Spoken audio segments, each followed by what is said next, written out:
What is up, my TV besties, and welcome back to another recap. What's up, y'all? What is going on? How are y'all doing? Hope y'all doing good. We are back here to get into another Black Ink episode, as you can see down there in the title. If you're new here, come in, stick around for a little bit, sit back, relax. Get you a drinky drink. I don't know what it is, y'all, about these spicy type of chili drinks, but they got me in a chokehold right now. That little tinge of, either way, with this margarita, it's good, but okay. Let's focus. So, y'all, Black Ink, getting into this episode. So, what happened? So, yeah, this is what's going on. So, this is what I'm feeling about what's going on that's happening right now. So, I ain't gonna lie, y'all. When Teddy and Spider met up, I was like, all right, Spider, don't be trying to come in here because you ain't feeling the Puma thing and trying to, like, boost Teddy's head all up or whatever, like telling him that he need to be the one to take that, to take the leadership role, basically, and, whatever.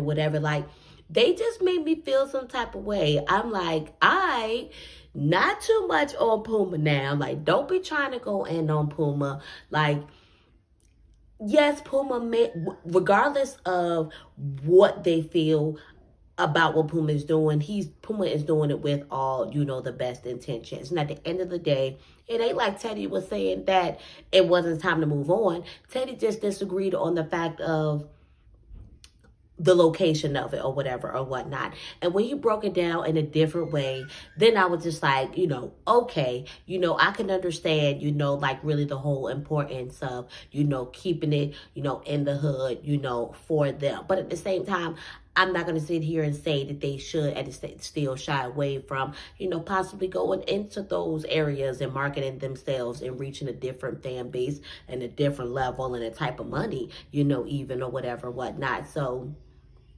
I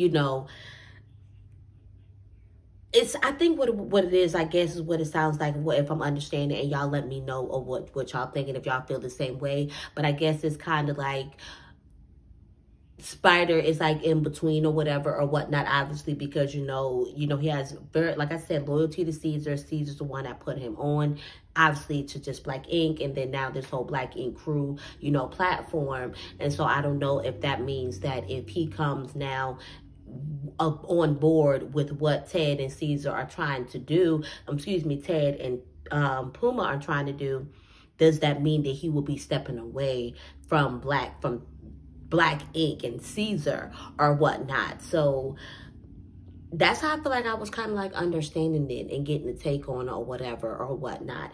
And Puma, talking to Kwani, about it, and obviously, she's like, hey, like, go forward with who you're going to go forward with. If people are not on board, then that being that. But at the same time, me kind of like being harsh on this entire situation, with Ted and like, Spider telling him, no, you need to step up. You need to like, you should be the one. Like, I would rather, take you under direction. And which, neither of them are tattoo artists. And that was one of Bay's reasons for not even wanting to come in and work with them, was for the simple fact that she didn't want to work under somebody who was not an actual tattoo artist. So I guess, she had been in that experience before, and, I guess there's some difficulties or, whatever, which can be understanding. I mean, if you think about the whole Non-Mag situation or Black Ink in Chicago, Charmaine, trying to run a tattoo shop, not a tattoo artist, like,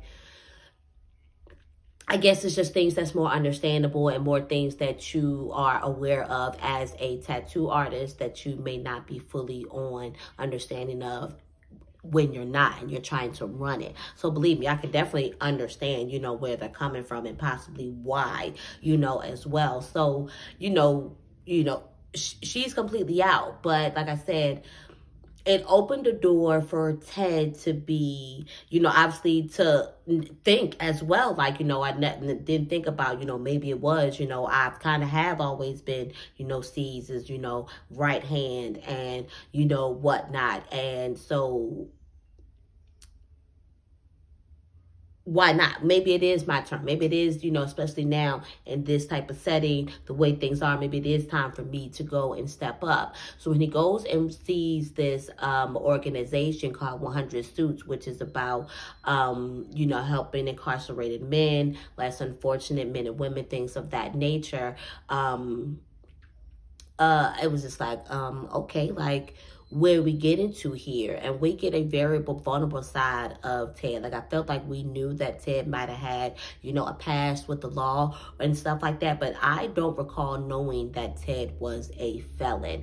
And for him to open up in that moment and then explain, how even, he was out here taking, making moves for C's, but there were certain moves that he actually could not really make, because he's a felon. And with that record, there's certain things you cannot do or whatever or whatnot, especially as far as when it comes to a business or whatever or whatnot. So him going to this organization was trying to, get them to see, what can be done, about this. That's something that happened to him. He was, 19 years old, took upon a responsibility, so that his family, wouldn't suffer, and it, he does actually, have options. And I think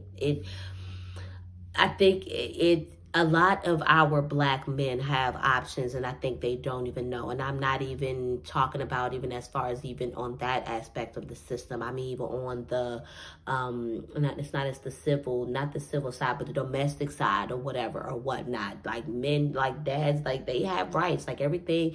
Yes, sometimes some judges are biased, and yes, some things are geared toward, the mom or whatever or whatnot, but a lot of men, would just lay down and not do things and just let things be because they think or feel like, there's nothing that they can do. There's nothing out there for them. But, someone told him to reach out, Ted, to reach out to this organization to see if something that they could, do for you there. And not only did, he was able to, talk to this guy that, he had good news for him or whatever, whatnot. So with that, it is going to lead, to better opportunities and, which as well led him to, sitting down and talking, with Puma again, and Puma admit, like I said, Puma admitted that, hey, sometimes I can, move too fast, but it's a dud. We're not moving forward with this whole situation, with the Low East Side, like, that's whatever. But we do need to make a plan. And so they decide that basically that they're going to do this whole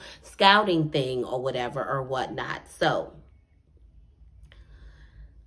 I'm curious. Like I said, now that it's basically like this was like, all right, now that Ted has had a second to kind of like sit and think on things, like, all right, and just like, and then as well having this awakening from Spider, I just could appreciate that with Ted like that. We could have probably went on all this time and not even known unless you probably looked up, Teddy and that type of information or whatever or whatnot. But for him to open up and, about that, about the, that, those being that vulnerable with us was like, I was like, all right, Teddy, you made me a little soft a little bit. You made me a little soft. So let's get into these crazies of like Roc and Krystal, because like, first off, Krystal takes no accountability. So that's exactly what I'm feeling. And I was already telling y'all last week that this is what drives me crazy about her. Like, it's given, like, I agree. It's possibly that she may not even be as over Roc, Roc as she is letting on. And we know that Krystal obviously wants a man that's going to step up, that's going to stand up for her, not disrespect her. Like, if you gotta fight, you gonna fight. Like, basically type thing. Like that, when they went to Atlanta, that lesson definitely taught, Roc something. And so him ready to like get physical with this gentleman that she decided to bring, to the anniversary of Gods of Ink. Roc proving that he's still slow because he doesn't even know like the real meaning behind his shop. Like, bruh, like, mind blown. Then again, no, it's not. We're talking about Roc here. So, like, first off, like let's be clear. Roc was giving that guy energy, and it was like, bruh, really? you need to chill. Like but he was feeling disrespected. Not to say that it was right. Not to say he was right for the stuff, but I felt like he was being disrespected, and it just showed how much of in his feelings and how much he's just not ready to, may not be so ready to see, Krystal move on just yet. Like, he's not over it. I think it's very clear that he's not over it. Like, what's up, boy Alex, trying to get him out, possibly back into the dating scene. He admitted that, he's just not, ready. And at the same time, him just needing to, things are still fresh, from Roc Krystal. The guy just maybe wants to just spend some time by himself and just breathe for a little bit, but back to the drama at hand. So y'all know Vanity is at the shop with Roc and Krystal. Not only are she's at the shop with them, like Vanity and Krystal are also roommates now that Roc and Krystal are not together. So it's like news to Vanity that she's deciding to even bring this dude which is like, when she's talking about him, Krystal, it's clearly like, this possibly a guy I'm dating or seeing. And then she tried to turn around and make it seem like, oh, we're just friends. He just came out here to, maybe just friends. But if y'all date, and be clear that y'all dating or that y'all seeing each other. Like, she just takes no accountability. She tried to make it seem like Roc was going off for nothing, in which he did go off for nothing. He did go off for that man, which he didn't have reason to. But at the same time, she know for real, what that was really all about and what that energy was all about. And she need to stop playing games. It gets on my nerves. And it literally, as it's in my face, I'm saying, like, see, this is exactly what I'm talking about. Like, girl, you gonna sit here and try to act like, oh, this was nothing, oh, whatever. Now Roc just acting crazy. Like, girl. So I don't know. I don't know if I could actually, the way their relationship is, I don't know. I don't think that they're going to be able to keep this peace for so long. I don't like them being in a partnership together. I don't, regardless of having this agreement of being able to, keep the relationship out of the whole business aspect. Like, I just don't think that they have that type of maturity yet. And they're just there yet as people. Because you really got to be some type of people to be able to carry on business with each other, especially when you've been lovers and stuff like that. Like, we see it every day. We see it every day, like with these celebrities alone. And so not even to say that it just happens to celebrities, but clearly if it's happening to celebrities, it's happening to regular people every day, all the time, just as well. So, manager spouse relationship, so like type of thing. Like, when there's a breakup, that stuff doesn't really seem to last very long. And I'm not saying it cannot, but I'm just saying it really takes a certain type of people to be able to handle that at a mature level. And I just don't think that Roc and Krystal, are that or even there. So that's all I really got with this episode. I appreciate you for sticking around here to get my reaction. Y'all let me know y'all thoughts or y'all reaction down there in the comments below. And as well, if you are not already, consider hitting that subscribe button, hitting that like button as well. That definitely helps to support this channel, helps push it out to more people like you who may be more interested in content like this.